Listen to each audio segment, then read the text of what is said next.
origins of the COVID-19 virus, I want to stop and thank the scientists and journalists who risked and in some instances gave their lives to get the genetic sequence of the virus and some hints of its origin out to the rest of the world to give us a fighting chance. I also want to thank the NIH and Dr. Francis Collins, whose team was able to stabilize the virus within a matter of weeks and share that technology with the world. This helped quickly launch the success of Operation Warp Speed, as well as other research for testing, antivirals, and vaccines. But now here we are, 16 months into the most catastrophic health disaster of our lifetime, and we still have more questions than answers. At least 3 million lives have been claimed by the virus, and we still don't know its origin. More specifically, we don't know its geographical or biological origin. The world deserves to know and needs to know where and how it started. Was it naturally occurring, or was it made in a lab? And I'm here today to tell you the preponderance of evidence suggests this virus leaked from a lab in Wuhan. But first, let's look at the mounting evidence suggesting COVID-19 is truly a supervirus, the product of lab manipulations, including viral gain of function.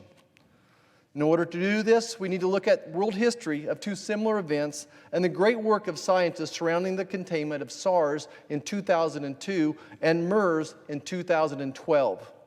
For SARS, it took 4 months to find an intermediate host, a civet, a raccoon-looking animal. Yes, it only took 4 months to prove the SARS virus went from a bat to a civet to a human. And significantly, scientists found 24 viral ancestors to SARS, as the virus spontaneously mutated from a virus that would not easily attach to human cells into a more lethal virus. And for MERS, it only took 9 months to find the virus occurring naturally in bats, and the intermediate host was camels. Yet with COVID-19, here we are some 16 months later, and we have no intermediate host and no COVID-19 found in a live bat.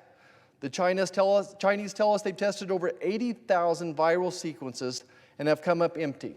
Coincidence? No precursors, no grandfather or great-grandfathers, nothing close to resembling COVID-19 has been found in nature. As a matter of fact, the closest virus we know of to COVID-19 is rat G13, which is called the Wuhan Institute of Virology home for several years. This virus was supposedly from bats in Yunnan and transported by scientists to the Wuhan viral lab. But of course, the Chinese won't hand the virus over to the world now for further study. Is it possible that rat G13 could have been manipulated into COVID-19? Some experts would say yes. And we know, based upon the words of the WIV researcher, Dr. Shi, that the WIV had 8 similar viruses to rat G13, but China won't share those either. What are they hiding?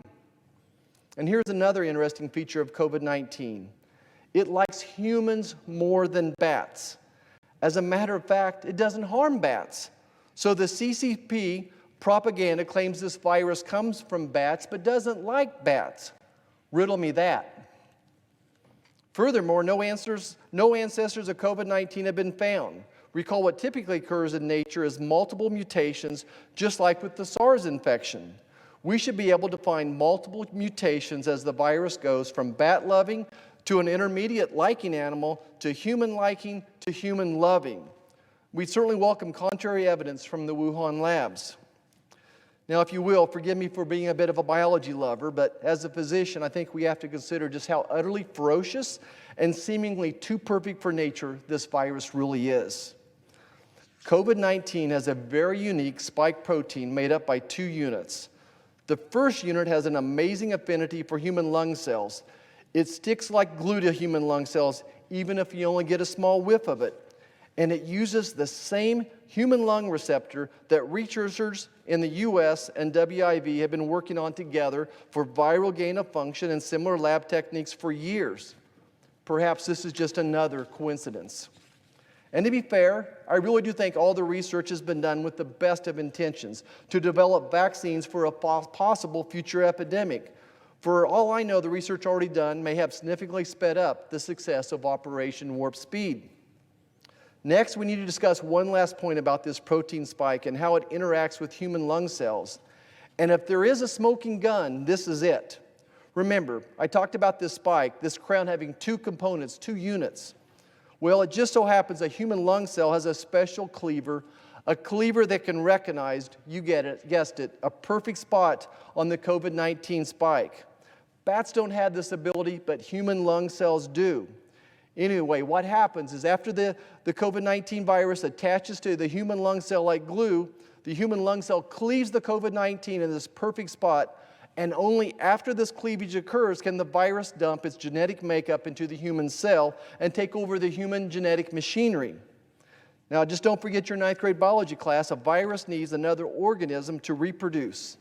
And this COVID-19 virus, once it grabs the human lung cells, it's not letting go until it takes over and starts to multiply like rabbits. And after one cell grabs hold and dumps its genetic contents, a chain reaction occurs that really reminds me of a nuclear chain reaction. And once viral replication ignites, it's next to impossible to stop. Now, there are more microbiology nuances we could talk about and why this supervirus is not seemingly a virus from Mother Nature, but I think you get my point. Yes, I could be wrong. I hope I'm wrong, but only the Wuhan labs have the data to prove me wrong. And I'm afraid the data that would prove me right or wrong has been forever destroyed. The geographical origination of this virus is much less complex to discuss. Today, all evidence points to the geographical start of this virus from or in very close proximity to the Wuhan labs. The wet market origination theory has been completely dismantled and is really nothing more than the usual CCP propaganda and cover-up that we've all seen too often. And now we know without any doubt multiple infections predated the January 2020 event surrounding the wet market theory.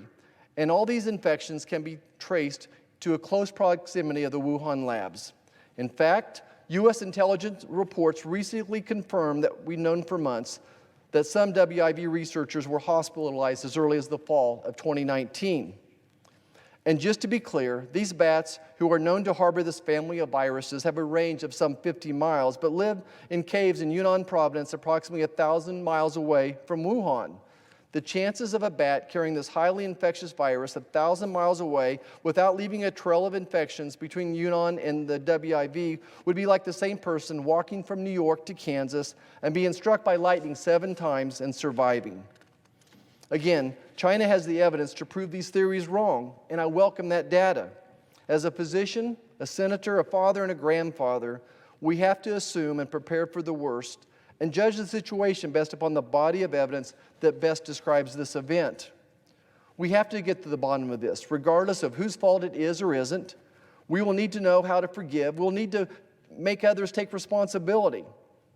But what we can't do is keep burying our heads in the sand, which is why I'm calling on the U.S. delegation to the World Health Assembly meeting this week to do everything in its power to ensure that a full and unrestricted international scientific and forensic investigation into the origins will be authorized, and also for a parallel, comprehensive, bipartisan Senate investigation into the origins as well.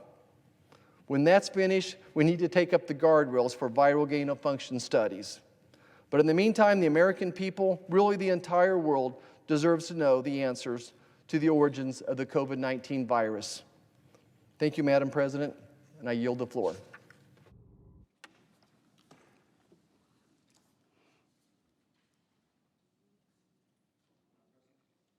The senator from Vermont. Madam President, I wanted to rise to say